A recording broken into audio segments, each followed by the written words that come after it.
Hello, everyone. How are we doing today? Welcome back to another episode of The Banker Next Door. I am your host, Dr. Joe Berquist. Today, I wanted to talk about what constitutes or what makes up a good board of directors at a bank. I saw a couple of some of the daily newsletters from PCBB came out over the last couple of weeks, and I just thought they went really well together, and I thought it would make for a really good conversation. So let me bring that in real quick here.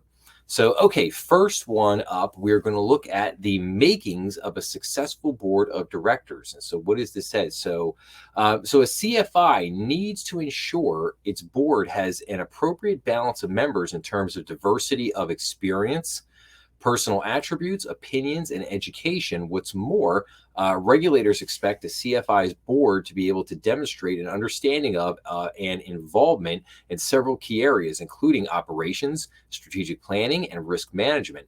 Knowledge and experience of the trends that are fundamentally changing the banking landscape, such as technology, digital transformation, and cybersecurity, are also increasingly essential. It's important to remember that no single board member can encompass all of the values we outline. Rather, it is the collection of the board members with their different strengths that is essential to building a profitable, growing organization.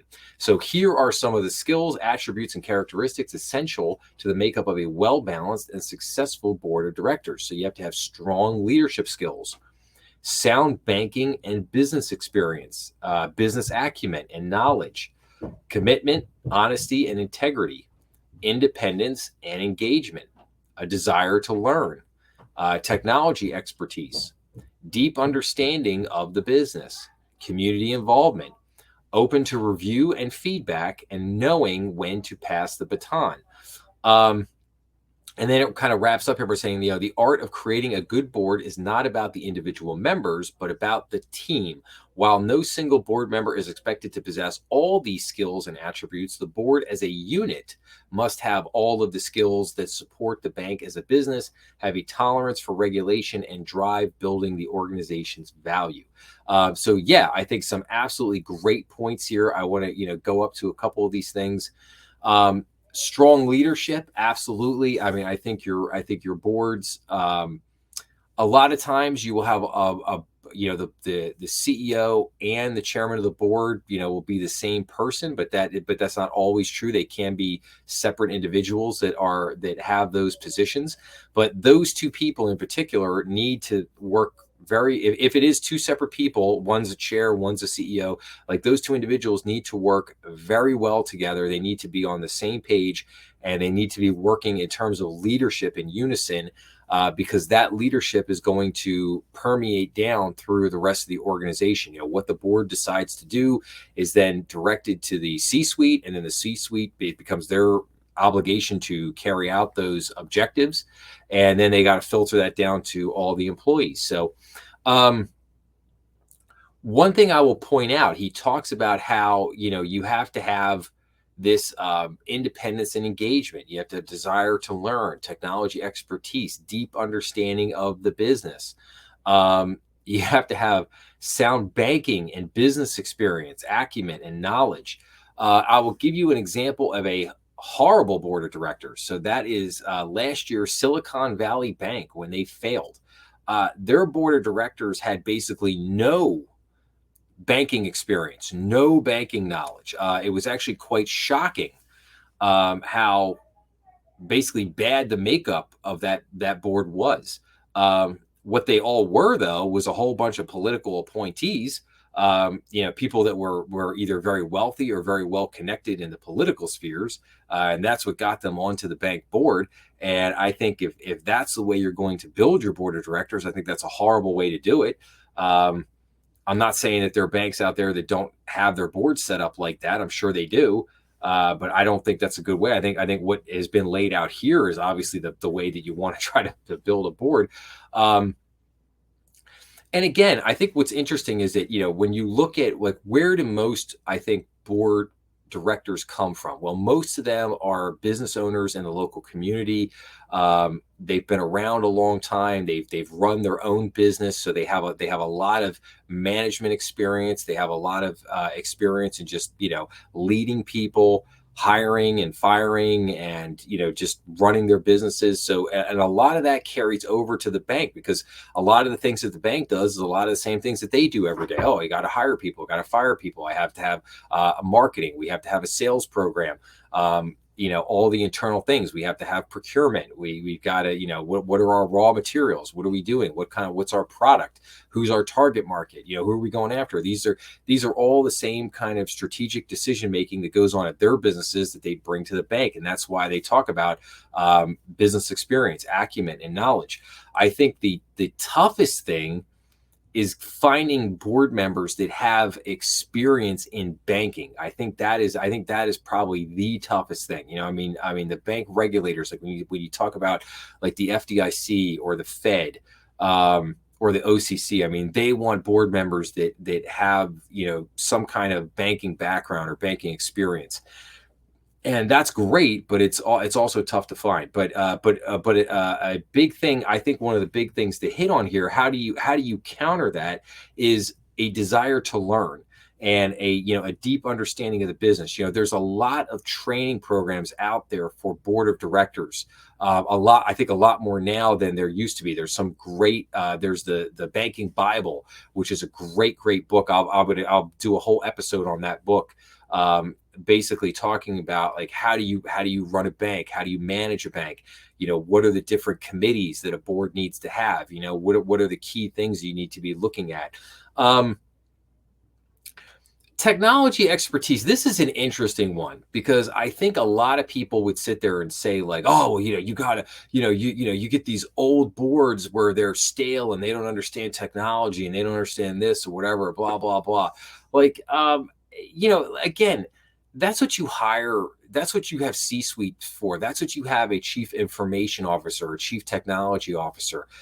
You have a whole IT department. You have all these people in the bank. They don't need these. The board of directors needs to have some basic knowledge they need to have a basic understanding of the technology. I mean, obviously it's like, it helps if they know what email is and they know how to operate, Microsoft Office and things like that, can get on the web and look things up like that. I mean, obviously that kind of stuff helps a lot. If they have an iPad and a laptop and everything, that's the, kind of basic technology understanding. But in terms of, how does the bank's network work? Hey, we need to go into the server room and understand how all the servers work and the cloud works, everything. No, they don't need to. They just need to have a basic understanding of these things, and they have to be willing to learn a little bit, probably a little bit more than they want to or care to know about some of these things. But I think that's what you want to see over time, and again, as older members roll off and younger members come on, hopefully the younger members have a little bit more technical expertise or a little bit more tech savvy, and they will bring that with them and be able to share that with the rest of the board members. And so over time, the board itself, as the makeup changes, will naturally become a little bit more with it tech wise. So, and then that coupled with the training that you're going to give them, the information that your C-suite executives are going to give to them should make them a pretty good team, pretty well adept and knowledgeable at what's going on. Open to review and feedback, knowing when to pass the baton. So this is an interesting one. Let's see this one for a second. So while some boards may have mandatory retirement guidelines in place, this should not be the only point at which the board considers membership changes. The board's mix of skills should be regularly evaluated against the challenges and opportunities facing the CFI, and if necessary, changes should be made to bring the necessary diversity, expertise, and perspectives to the table. Directors should have the capacity to acknowledge when it might be in their best interest of the CFI for them to step down. Okay. That sounds good.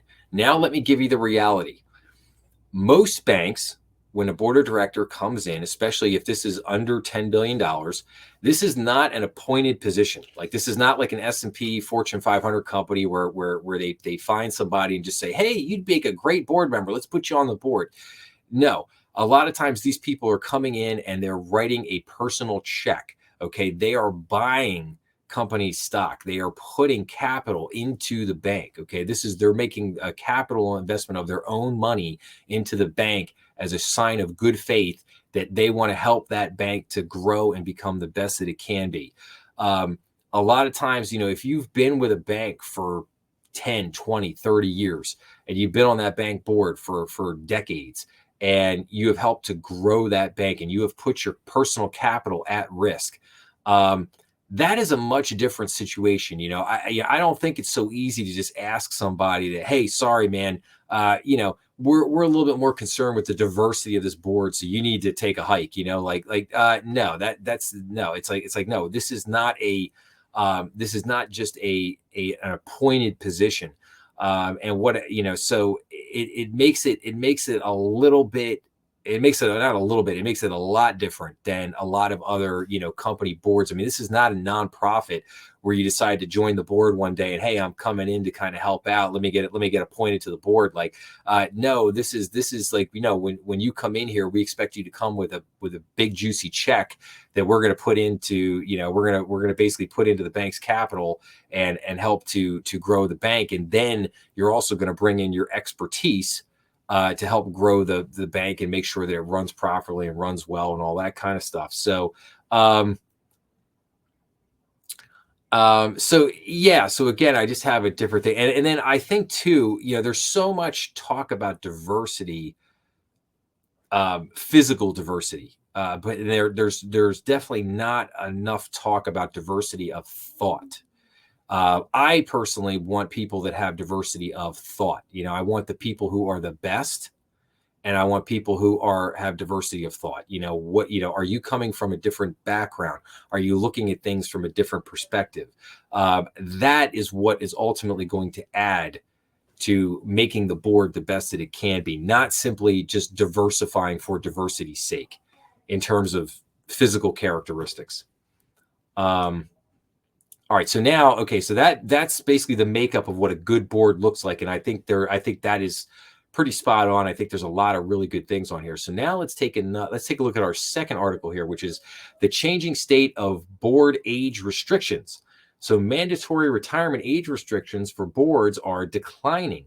We explored recent trends and the reasons behind the changes and alternative strategies. So what do you say? So here are a few reasons why some companies have gravitated toward age restrictions for board members in the past. The assumption that older board members are not open to adopting new technologies and business practices.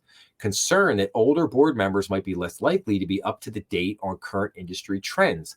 The belief that boards with many long-established members have become or will soon become stagnant. Eagerness to add new blood to the board that will bring fresh perspectives and drive new initiatives. The desire to create more diversity in the board by adding new board members of different backgrounds with different skills and experiences. And then it goes on to kind of current trends.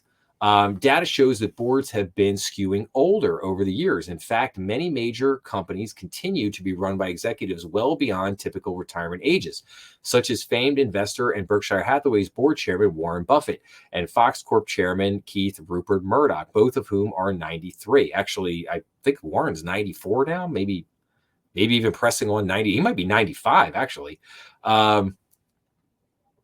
According to data from the Conference Board and UseGauge, a data mining and analytics firm, roughly 2/3 of companies within the S&P 500 index have mandatory retirement policies in place for board members once they hit 75, up from just 5 years ago when 72 was the typical age limit. In addition, the number of S&P 500 companies that have eliminated mandatory age restrictions have also risen in recent years. As of 2023, 33% of S&P 500 companies did not have age restrictions in place, up from 2018 when only 30% of companies had eliminated them.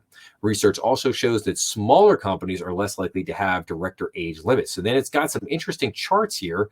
So mandatory director retirement policy based on age. And so it has policy permits, permits no exception. Board may permit exceptions to policy and no policy at all. So it's so we could see some interesting trends here. So policy permits no exception is about 40% of companies. Board may permit exceptions to policy, about 35% of companies, and then no policy at all, again, probably about 33%. Mandatory director retirement policy based on age. So policy permits no exception is only about 22%. Board may permit exceptions to policy. Oh, I'm sorry. I'm I'm sorry. I'm totally blank. I'm totally looking at this the wrong way. Bars here are basically going by year, by 18, 19, 20, 21, 22, 23. So the light shaded bar all the way to the right is what we should be looking at. So policy permits no exception has actually been, that's been going down. Boards may permit exceptions to policy. That's been creeping up just a tad. And then no policy has been creeping up just a tad. And then if we go back up here, policy permits no exceptions. That's been decreasing.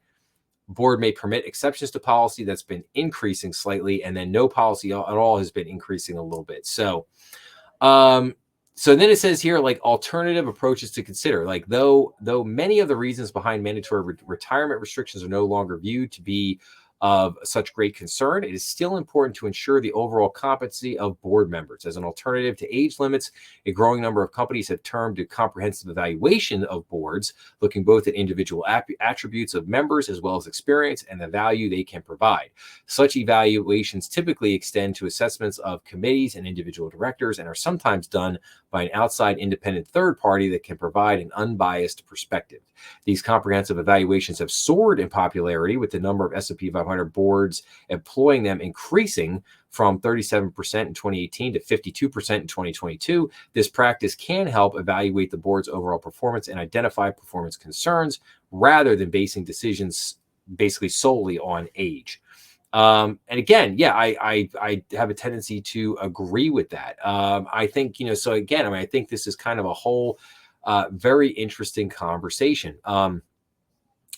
I would say this, some of these older board members are very valuable, and they are perhaps not valuable, or they're perhaps not valued in a very real way from several different perspectives. Like, in other words, they're not, I should say, they're not valued enough. So let me give you some examples. When you hit a crisis, the older individual is probably not as apt to panic as a younger individual, somebody maybe in their 30s or their 40s. That person who's in their 60s or 70s, they're going to be less likely to perhaps panic in that situation. They might provide you with a steadier hand because of their decades of experience. They might have been through some downturns in the market, some banking crises. They might have been through crises in their own business, in their own families, their own lives. So they know how to handle things in a certain regard, in a very real way. And they can bring that stability to a bank board that could kind of calm the situation and kind of say, hey, let's keep cool heads here. Let's not panic. Let's not overreact. Let's not do stupid things here. Let's take a minute. Let's pause. Let's think about what we're doing and then go from there.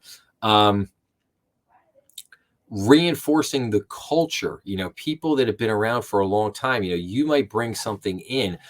I think loan automation is a perfect example. I have been in front of some bank boards that have had very interesting conversations around loan automation. One of the things I thought was fascinating was I was presenting to a board one time, basically saying, hey, I think we should automate the loan process. And the board, I got pushback from some of the members that basically said, like, this is not what we do. This is the opposite of what we're doing. We are relationship-based bank. We bank on relationship. We get to know people. An automated loan system may be more efficient, may help us be more cost-effective, but it is a transactional-based system at the end of the day. And we are not a transactional-based bank. We are a relationship-based organization. This is our culture. This is how we've done business for 40, 50, 60 years. We are still making a lot of money. We pay a very good dividend. Our financials are sound. Our loan portfolio is sound.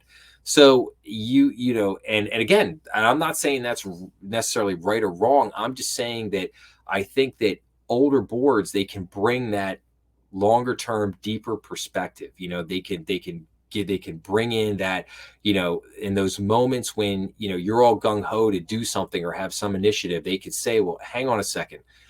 Does this really fit with our culture? This is the way our culture has been for a long time, and it has worked and it has been successful, and we've never had problems. And again, so I just think that board perspective, having some of those older people around is not a bad thing. It's not a bad thing at all. I myself have been the type of person, I've always sought out the advice of older people in life, especially when I had to make very important decisions, because I always looked at it like, it's easier to, why reinvent the wheel?